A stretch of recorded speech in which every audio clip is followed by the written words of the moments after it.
저희가 지난주까지 이제 구원에 대한 말씀을 약 한 10주간에 걸쳐서 함께 나누었습니다. 오늘부터는 십계명에 대한 말씀을 좀 같이 나누려고 하는데요. 이어지는 거예요. 우리가 구원을 받았다면 구원받은 하나님의 사람들은 그런 어떤 삶을 살아가야 할까? 우리가 하나님을 사랑하고 또 하나님 앞에 나아가길 원하는데, 그러면 우리의 사랑과 이 예배의 표현은 어떻게 이루어져야 하는 것인가? 실제적인 실천의 부분이 바로 이 십계명이라고 할 수 있습니다. 그래서 오늘부터 다루는 이 십계명을 통해서 우리가 하나님과의 관계 맺을 때에 우리가 사랑은 표현해야 된다고 하잖아요. 그래서 이 사랑을 하나님 앞에 어떻게 표현하는 게 바른 표현이고 어떤 것을 하나님이 기뻐하시는가, 그것을 함께 좀 나눠보고자 합니다. 그래서 오늘 이 십계명을 보다 보면 여러분 어렸을 때부터 많이 들어보셨을 수도 있어요. 아, 십계명 되게 뻔한데 그거 다 알고 있는 거 아니야?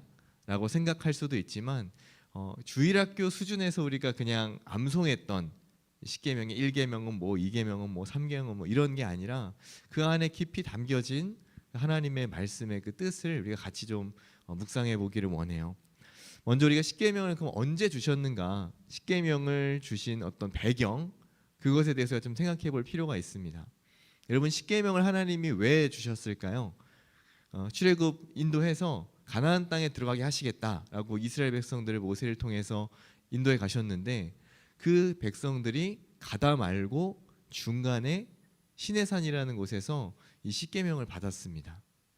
길 가다 말고 갑자기 중간에 멈춰서서 무언가를 이렇게 하실 때에는 분명한 이유가 있는 거예요. 그리고 이것이 아주 중요하기 때문에 하나님께서 주시는 거죠. 많은 사람들이 오해를 할 때가 있습니다. 어떤 계명을 잘 지켜야 이것을 행해야지만 이것으로 구원을 얻는다고 생각하는 사람들이 있어요. 대부분의 우리 기독교를 제외한 모든 종교들이 다 그러한 형태를 가지고 있습니다. 선행을 하고 무언가를 잘 지키고 자신을 조금 더 뭐랄까요, 도덕적으로나 여러 가지 성품이나 다른 것들을 자기 수양을 잘하고 자기를 잘 이렇게 다듬어 가야만 또 그것이 구원이다라고 이야기를 합니다. 그래서 자기의 고행과 수행을 통해서 좀 더 괜찮은 사람이 되기 위해서, 좀 더 나은 사람이 되고자 많은 사람들이 노력하죠. 그런데 그 끝에 구원이라는 것이 있을까요? 구원이라는 것이 있을까요? 혹시 여러분 그 불교 용어긴 한데 그런 이야기를 혹시 들어보신 적이 있나요? 혹시 영겁 혹은 억겁이라는 표현을 들어보신 적이 있나요? 이 시간에 대한 이야기입니다. 혹은 찰나라는, 여러분 말 많이 들어봤죠? 찰나의 시간, 아주 짧은 시간. 그거 다 불교 용어예요. 굉장히 짧은 시간을 의미하는 거고, 이 억겁이라는 말은 뭐냐면, 일겁이 뭐냐면 어떤 한, 예를 들면 한 작은 공간이 있습니다. 방, 지금 뭐 보통 그 스님들이 이렇게 절에서 주무시는 보통 그런 작은 절간 있잖아요. 그거의 한 방 정도의 공간이에요. 그런데 거기에 이 불교의 그 사상은 뭐가 있죠? 윤회죠.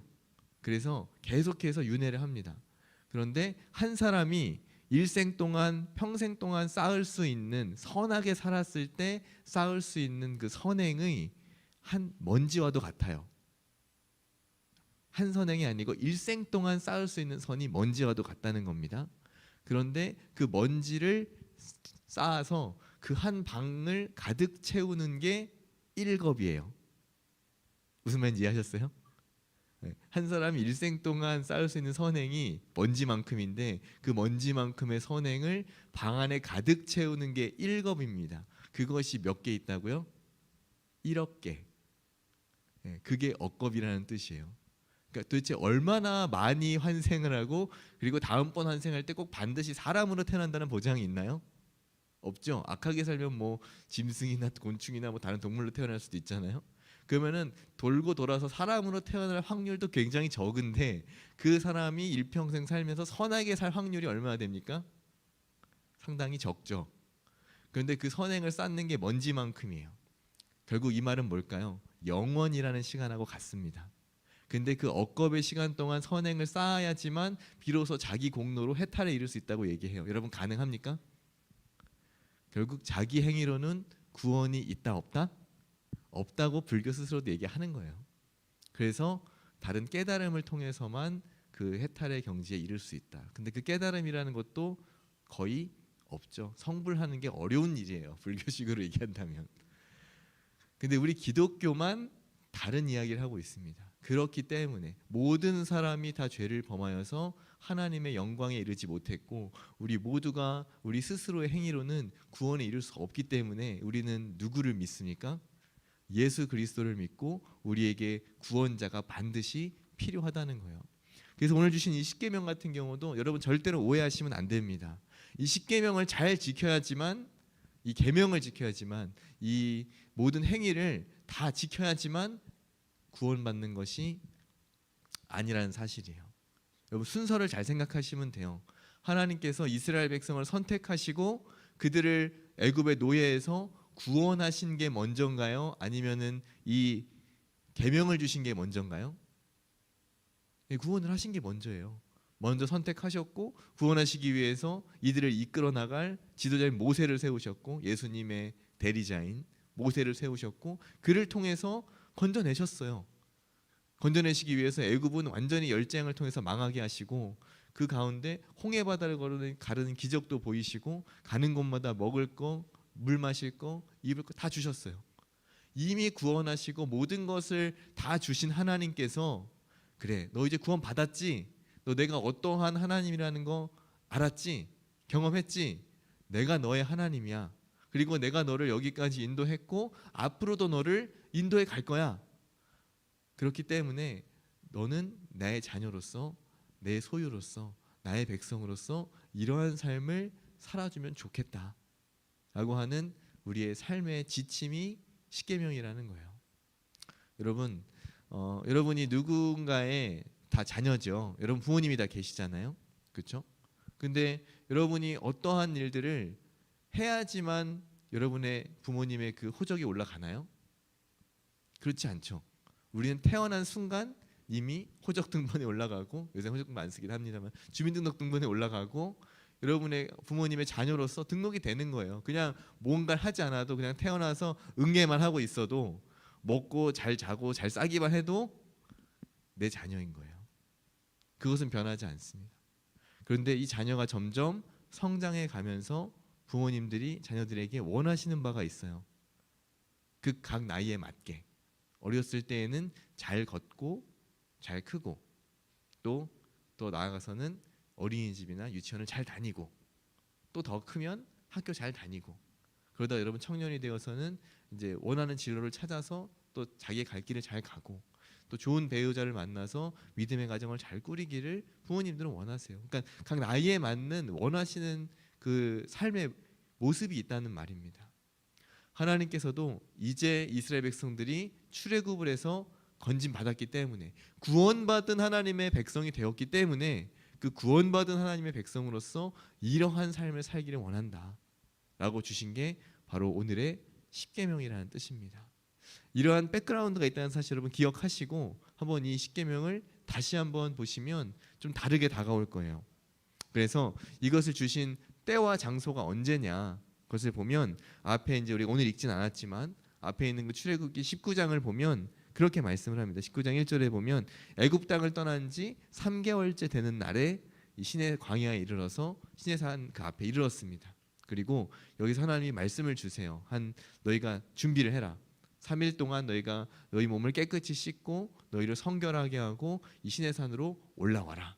그래서 출애굽을 한지 숫곳에서부터 출애굽을 한지 3개월하고 3일이 지난 때, 그러니까 93일째 되는 날 이 하나님께서 시내산에서 이 계명을 주셨다는 뜻이에요.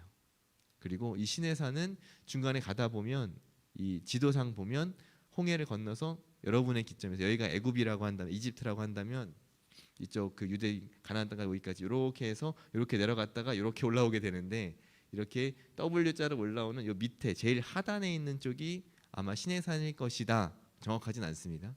그래서 그렇게 추정을 하고 있습니다. 만학자들이. 왜냐하면 그때 성경에 나타나 있는 어떤 지형이라든지 이런 경로를 봤을 때 아마 어느 부근이었을 것이다라고 추정을 해요. 그래서 여기에 보면 분위기가 어떠냐? 굉장히 뭐랄까요? 그 하나님께서 이 십계명을 주실 때가 어떤 분위기였냐면 여러분 성경 보다 보면 생각보다 내가 생각하고는 다르다는 생각이 듭니다. 왜냐하면 모세가 산에 올라가서 굉장히 하나님을 딱 만나고 빛 가운데 되게 막 찬란하고 되게 기쁨 가운데 이 계명을 받은 것 같지만 실제로는 그렇지가 않아요. 19장에 보면 이렇게 표현이 되어 있습니다. 우레와 번개와 빽빽한 구름이 있고 또 거기에 큰 나팔 소리가 있었고 그리고 하나님께서 아주 많은 연기 가운데 그것이 자욱하고 앞이 보이지 않을 정도로 연기가 자욱하고 또 이 불이 그 가운데 있어서 하나님 그 가운데서 음성으로 말씀하셨다라고 나옵니다. 여러분 구름 하늘이 다 가렸어요. 시커매요. 거의 빛이 없어요. 캄캄한 가운데 엄청나게 큰 나팔 소리 같은 게 나고 또 연기가 가득하고 거기 막 불 있고 거기 막 천둥번개 막 치고 그럼 이게 어떤 분위기예요? 지금 되게 막 하늘 쨍하고 무지개 있고 막 동물들 막 푸른 초원에 막 뛰어다니고 이런 느낌이 아니라는 거예요. 지금 이 상황은 아주 어둡고 하나님 앞에 나아갔을 때 죄인인 우리가 그대로 올라가면 어떻습니까? 죽는다는 거예요.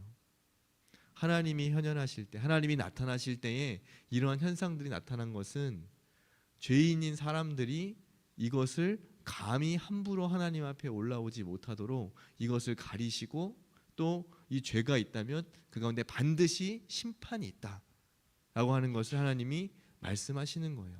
그래서 사람들이 두려워서 막 벌벌 떱니다. 그 앞에서 기쁨으로 이 십계명을 받은 게 아니라 즐겁게 뭐 해피하게 이렇게 받은 게 아니라 굉장히 두렵고 떨리는 가운데 거의 죽음의 공포에 맞닥뜨린 상황에서 하나님 앞에 이스라엘 백성들이 나아갔다는 거예요. 그래서 처음에는 이스라엘 백성 전체를 놓고 말씀하시지만 나중에는 모세랑 여호수아만 올라갑니다. 다른 사람들 안 올라가요. 모세만 올라가요. 그래서 40일 주야를 하나님 앞에 나아가서 이 말씀을 받고 모세가 내려옵니다. 사람들이 무서워해요. 당신만 올라가시 우리는 안 올라갔으면 좋겠습니다. 당신이 가서 하나님의 말씀을 받아오시고 우리가 당신만 잘 들을 테니까 그렇게 하나님 앞에 가시면 좋겠습니다. 그 과정 가운데 하나님 앞에 나옵니다. 그래서 이렇게 십계명을 주신 이유는 뭐냐면 하나님께서 이제 구원받은 이 이스라엘을 하나님의 백성으로 함께 그 언약을 체결하시기 위해서 약속의 백성으로 이스라엘을 만드시기 위해서 이 십계명을 주셨다는 겁니다. 너네 이제 가나안 땅 들어갈 건데 거기서 다른 나라들하고 이방의 민족들과 너희는 구별된 삶을 살아라. 너희는 좀 다른 삶을 살기를 원한다 라고 하면서 주신 말씀들이에요. 19장 5절에서 6절을 보면 너희는 내 소유고 너희는 제사장 나라가 될 것이고 너희는 거룩한 백성이다.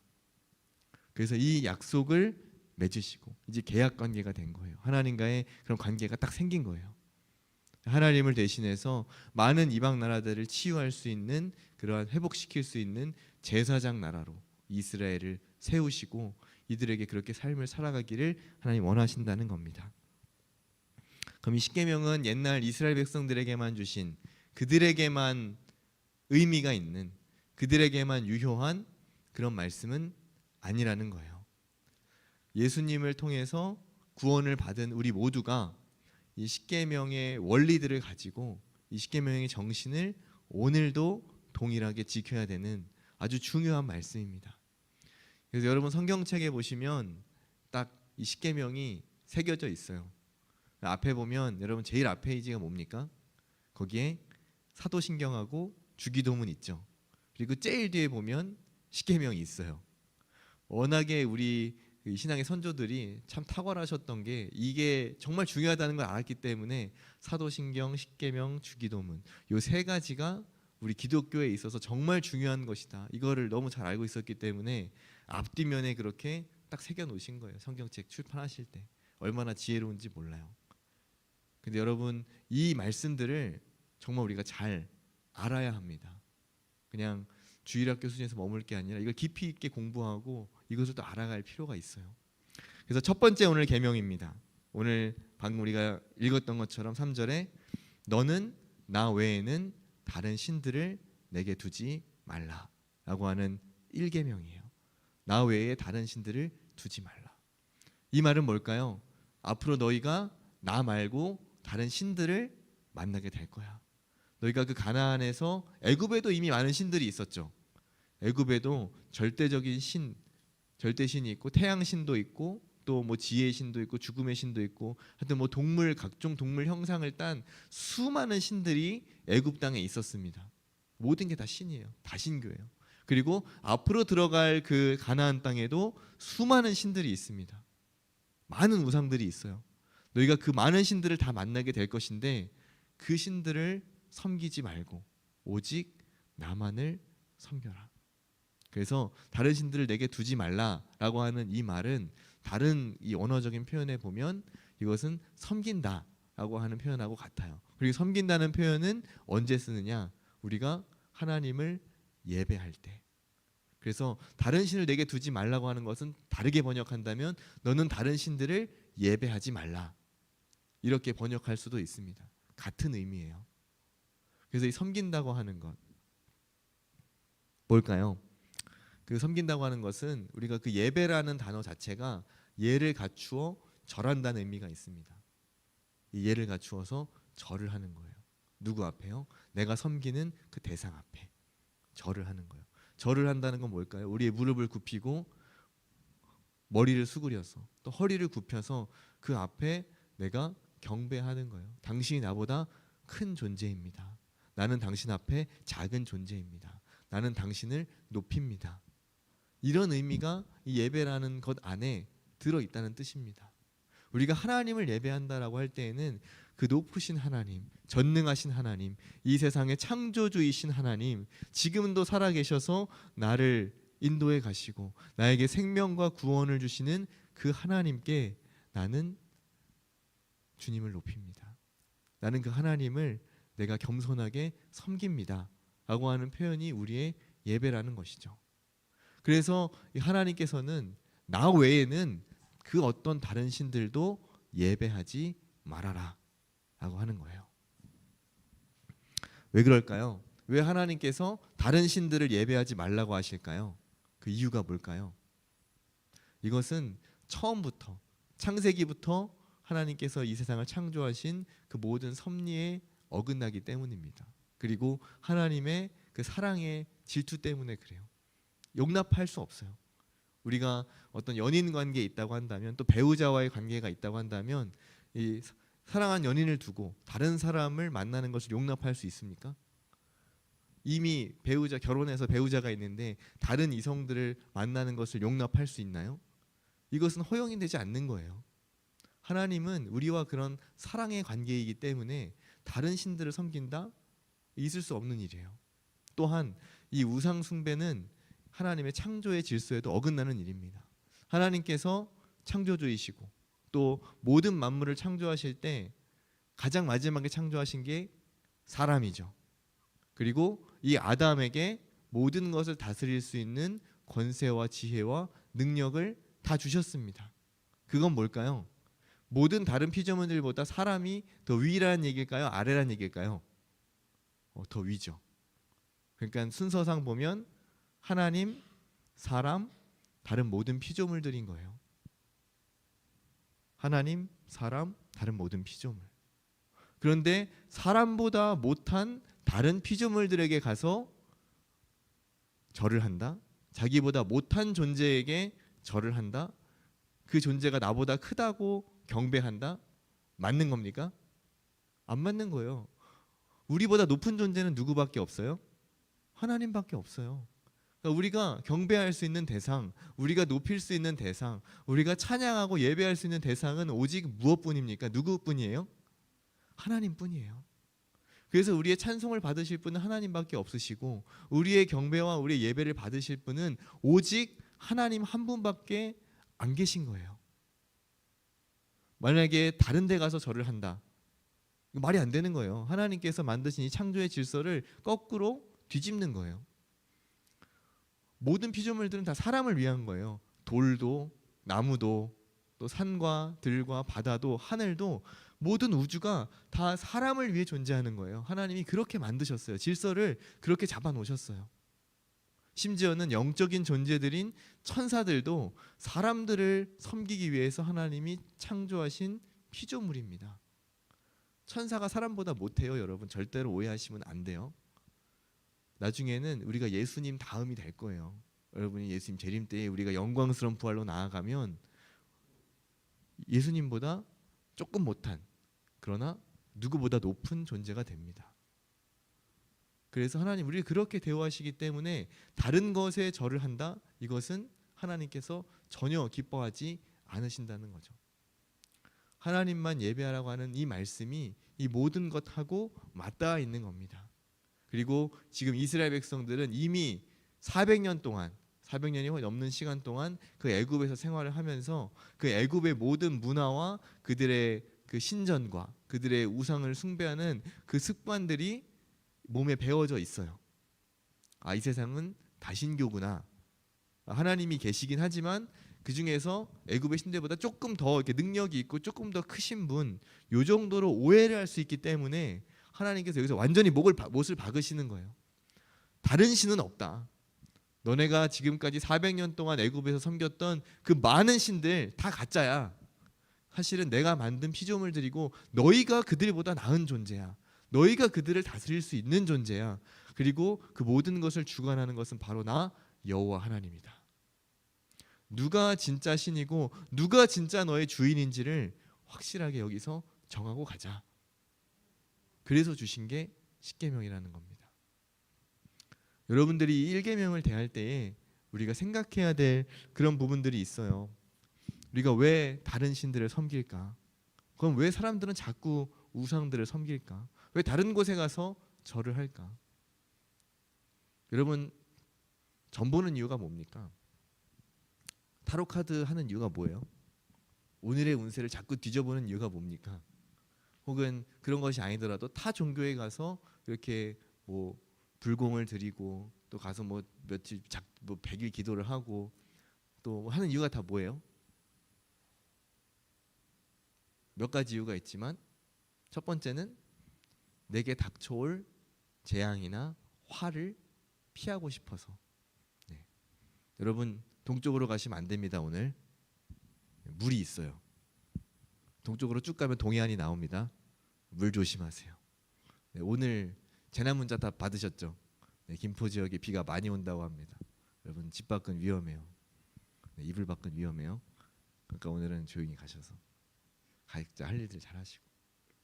누구나 할 수 있는 말이에요. 근데 사람들은 뭐죠? 그런 이야기에 솔깃하는 거예요. 아 진짜 그런가? 오늘 서쪽으로 가면 귀인을 만나나? 어디 남쪽으로 가면 괜찮은 데가 있나? 여러분 묘지 파실 일은 없었겠죠? 우리 기독교인들은. 네. 네. 묘지 파지 마세요. 네. 파도 귀신들 안 나옵니다. 네. 여러분의 조상님들의 시신을 맞대할 수 있을 뿐이에요. 그 의미가 없는 일이에요. 중요한 건 뭐냐면 사람들이 이렇게 재앙과 화를 피하기 위해서 다른 것들을 섬기고 또 다른 데 가서 해답을 구하지만 실제로 능력이 없다는 겁니다. 거기엔 답이 없어요. 자꾸 우상을 섬기는 이유는 뭐냐면 거기에 나의 욕망과 내가 이루고 싶은 어떤 다른 것들을 대가를 치르지 않고 내가 얻어내고자 하기 때문입니다. 대가 치르는데요? 가서 복채 주고 돈 주는데요? 물질 주잖아요. 그럼 대가 치른 거 아닙니까? 여러분 그거만큼 손쉬운 대가가 없어요. 돈 주는 것만큼. 여러분 돈 주는 게 굉장히 아깝다고 생각하실 수 있지만 여러분 그게 가장 쉬운 지불 방법이에요. 만약에 여러분의 소원을 이루어주는 대가로 여러분 팔 하나를 내놓아라. 그럼 내놓을 수 있겠어요? 만약에 여러분의 소원을 이루어주는 대가로 여러분의 부모님이나 형제 누구 한 명 안 좋은 일이 생긴다. 혹은 뭐 오늘 밤에 생명을 잃는다. 그럼 여러분 하겠습니까? 돈을 지불하는 것만큼 쉬운 지불 방법은 없어요. 별로 손해보지 않고. 그리고 이 우상이라고 하는 것들은 다 눈에 보이는 것들입니다. 그게 뭐 금으로 만들었든 나무로 만들었든 뭐 다른 금속으로 만들었든 돌로 만들었든 뭐든지 간에 다 눈에 보여요. 눈에 보인다는 건 뭐죠? 내가 컨트롤하기가 쉽다는 거예요. 통제하기가 쉽다. 크게 만들고 싶으면 크게 만들고 반짝반짝하게 만들고 싶으면 반짝반짝하게 만들고, 작게 만들어서 갖고 다니고 싶으면 작게 만들어서 손에다 넣고, 눈에 안 보이게 하고 싶으면 부적 만들어서 팬티에 붙이면 돼요. 내가 원하는 대로 그렇게 다 컨트롤할 수가 있어요. 여러분, 신이 그렇게 내가 마음대로 통제하고 컨트롤할 수 있는 존재입니까? 그러면 이미 그 순간 신이 아닌 거예요. 맞잖아요. 정말로 그런 전능한 신이 있다면, 그런 대단한 능력을 가진 신이 있다면, 그 뭐하러 아쉬워서, 뭐가 아쉬워서 그 돈 몇 푼 받고 그 조그맣게 만들어져서 우리 주머니에 들어가고, 각 집마다 그렇게, 집집마다 그렇게 이렇게 정자세로 이렇게 차렷하고 서 있고, 그럴 필요가 뭐가 있습니까? 신인데 그럴 이유가 있어요? 이 가짜 신은 우리가 언제든지 원하는 때 만날 수도 있습니다. 그래서 그냥 가고 싶을 때 가고, 안 만나고 싶으면 안 만나고, 내가 뭔가 이루고 싶은 거 있을 때만 또 돈이나 혹은 뭐 다른 공로를 들여서 내 소원을 그냥 이루면 돼요. 그리고 나서 다른 관계 있어요? 끝이에요. 그 신과 인격적인 교제를 나눕니까, 여러분? 그런 거 없어요. 계약 관계예요. 그냥 오늘 이번에 계약서, 이번에 뭐 돈 몇 천만 원 드릴 테니까 이번에 사업 잘 되게 해주세요. 오케이, 사인하고 이제 그거 되면 이제 끝이에요. 만약에 안 됐다, 그러면 내가 좀 조건을 좀 덜 했나 보다. 그러면 조금 더 드리면 한번 해주시죠. 그래서 조금 더 이렇게 붙이고 더 붙이고, 그래서 됐다, 그러면 이제 끝. 요번에 우리 자녀 좋은 대학 가게 해주세요. 막 얼마 필요하십니까? 또 얼마 드리고. 계약 관계예요. 그리고 그게 소원이 이루어지면 끝이에요. 더 이상의 다른 어떤 인격적인 관계가 그 신과 그 신을 믿는, 그 신을 섬기는 사람들에게는 없습니다. 근데 하나님은 다른 분이에요. 우리는 하나님과 어떤 관계 속에 있습니까? 우리는 하나님과 그렇게 계약 관계로 맺어져 있나요? 그냥 하나님 내 소원 하나 들어주시면 나 그걸로 끝이에요. 하나님 더 이상 빠이빠이 안 만나요? 그러나요? 그러지 않잖아요. 무엇을 주시든 안 주시든, 빨리 주시든 나중에 주시든, 그런 거하고 상관없이 매 주일 예배하러 오잖아요. 우리는 매주 하나님 만나러 오잖아요. 그리고 뭐 특별한 거 없어도 하나님 저 오늘 기분이 좀 안 좋은데요, 이런 거 얘기하잖아요. 기도하면서 내 마음속에 있는 것도 다 털어놓고, 그럼 또 위로도 해주시고, 야 그래, 내가 너와 함께 한다, 걱정하지 마, 두려워하지 마, 담대하게 가, 내가 너와 함께 할게. 그런 인격적인 교류가 가능한 신은 이 세상에 오직 하나님 한 분밖에 안 계십니다. 왜냐? 하나님만이 유일한 인격체이시고 우리가 그 하나님의 형상을 닮아서 창조되었기 때문이에요.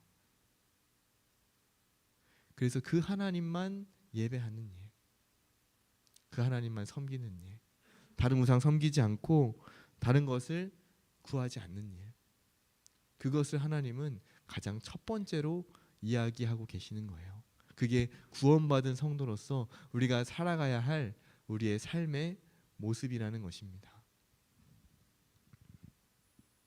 그래서 우리가 하나님만 섬겨야 되는 이유는 우리가 이런 하나님과의 아주 특별한 관계 속에 있기 때문이고, 또 우리를 죄에서, 모든 죄에서 구원한 구원자이시기 때문이에요. 방금도 이야기했지만 돈을 지불하는 게 가장 쉬운 일인데 하나님은 어떻게 하셨습니까? 우리를 건지시고 구원하시기 위해서 많은 돈을 지불하셨나요? 그렇지 않으셨죠. 하나님 자신이, 신인 분이, 신이신 하나님이 인간의 모습으로 이 땅에 오셔서 자기의 생명을 죄인들을 위해 아낌없이 그 생명을 던지셨어요. 그것도 자기를 배신하고 자기를 패역하고 하나님을 모른다 거절했을 그때에 뭔가 잘하고 효도하고 뭔가 은혜를 끼치고 나에게 선을 베푼 그런 대상이어서가 아니라, 하나님을 떠나서 하나님의 마음을 아프게 하고 하나님을 멀리했을 그때에, 우리가 아직 죄인 되었을 때에 그리스도께서 우리를 위하여 죽으심으로 하나님께서 우리에 대한 그 자기의 사랑을 확증해 주셨습니다. 그게 하나님의 사랑이에요. 그 사랑을 우리가 받았기 때문에 그 사랑을 우리가 받았기 때문에 우리는 하나님 앞에 나아가고, 이 조건 없는 은혜와 사랑을 우리에게 베푸시기 때문에 우리는 하나님만 섬길 이유가 충분합니다. 그리고 우리 하나님을 닮도록 거룩하게 구별하셔서 하나님 만나는 그날까지 우리의 삶을 인도해 가실 것이기 때문에 우리 모두는 하나님만 섬기고 하나님만 예배하고 오직 주님만 바라보는 그러한 성도가 돼야 하는 것이죠. 모든 계명 중에서 이 1계명이 가장 우선입니다. 이 10계명에 여러 계명들이 있는데 이게 다 중요도의 순서예요. 1계명이 제일 중요해요.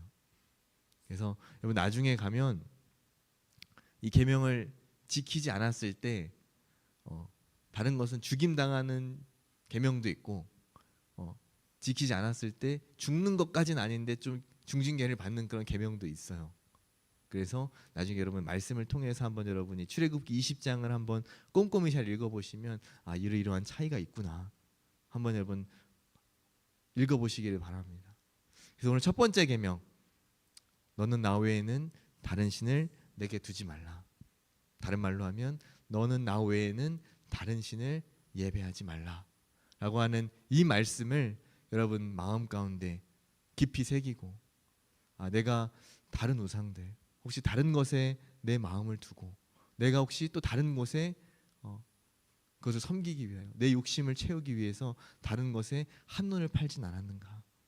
여러분 자신을 한번 돌아보시고 오직 하나님만 바라보며 하나님과의 깊은 관계 속에 그 교제를 나누어가는 우리 모든 청년들이 다 되시기를 바랍니다. 함께 기도하겠습니다. 이 시간 첫 번째 10계명을 나누었습니다. 이 계명이 아주 무거운 가운데 또 죽음을 연상케 하는 그런 상황 속에서 이스라엘 백성들에게 주어졌습니다. 그러나 이 계명을 지켜서 구원을 받는 것이 아니라 이 율법을 예수님께서 완성하셨기 때문에 우리는 이미 구원받은 자로서 하나님의 백성답게 살기 위하여 이 계명을 지켜갑니다. 이것이 우리에게 무거운 것이나 혹은 지키기 어려운 것이 아니라 구원을 받은 하나님의 자녀라면 하나님을 사랑하는 사람이라면 어찌 보면 너무나 당연하고 아주 지키기 쉬운 그런 말씀인 줄로 믿습니다. 우리 청년들에게 이 계명이 무거운 것이 아니라 가벼운 계명으로 너무나 당연한 것으로 여겨질 수 있기를 바랍니다. 하나님, 내가 그렇게 하나님을 사랑하고 그 하나님 사랑에 대한 표현을 이 10계명의 말씀대로 살아가는 삶으로 살아나가기를 원합니다. 하나님 은혜를 주시고 우리 다른 신을 섬기지 않고 오직 주님만 바라보게 하여 주옵소서. 저희 다 같이 결단하며 주 앞에 기도하며 나가겠습니다. 기도하겠습니다. 하나님 아버지 감사합니다. 오늘 귀한 날 허락하여 주시고 우리 청년들이 주 앞에 나올 수 있도록 해주시니 감사합니다. 하나님 우리 귀한 청년들이 주 앞에 예배하며 또 일상의 삶으로 돌아갈 때에 하나님께서 동행하여 주시고 특별히 10계명의 말씀을 따라 우리가 살아가기를 원합니다. 우리 안에 다른 신들을 두지 않고 오직 하나님만 바라보며 오직 하나님께만 영광을 돌리며 오직 하나님만 예배하는 우리 청년들이 다 될 수 있도록 은혜 베풀어 주옵소서. 언제나 함께 하시고 우리 가운데 역사하실 줄을 믿습니다. 하나님 돌보아 주시고 우리 가운데 임재하여 주시옵소서. 하나님 우리 청년들 가운데 날마다 은혜를 더해 주시고 하나님 사랑으로 충만하게 채우셔서 이 계명이 무거운 것이 아니라 너무나 가볍게 느껴지는 서로에게 대한 사랑을 확인하는 귀한 계명들로 여겨지게 해주시고 아버지 정말 하나님만 예배하는 우리 귀한 청년들이 될 수 있도록 함께하여 주옵소서.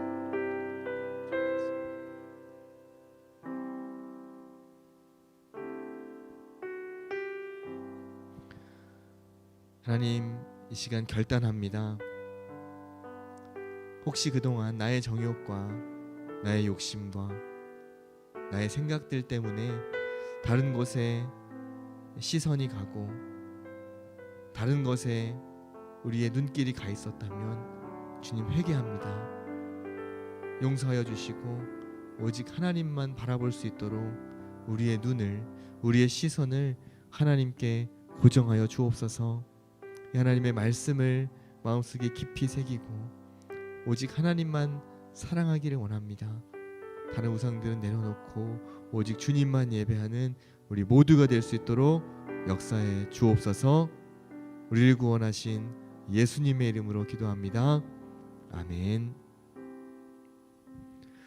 이제는 우리 주 예수 그리스도의 은혜와 하나님 아버지의 무한하신 사랑과 성령 하나님의 교통하심이 이 하나님의 말씀, 십계명의 말씀을 마음속에 잘 새기고 이 정신을 지켜나가는 우리 모든 청년들에게, 함께 예배하는 모든 성도들에게 이제로부터 영원토록 함께 있을지어다.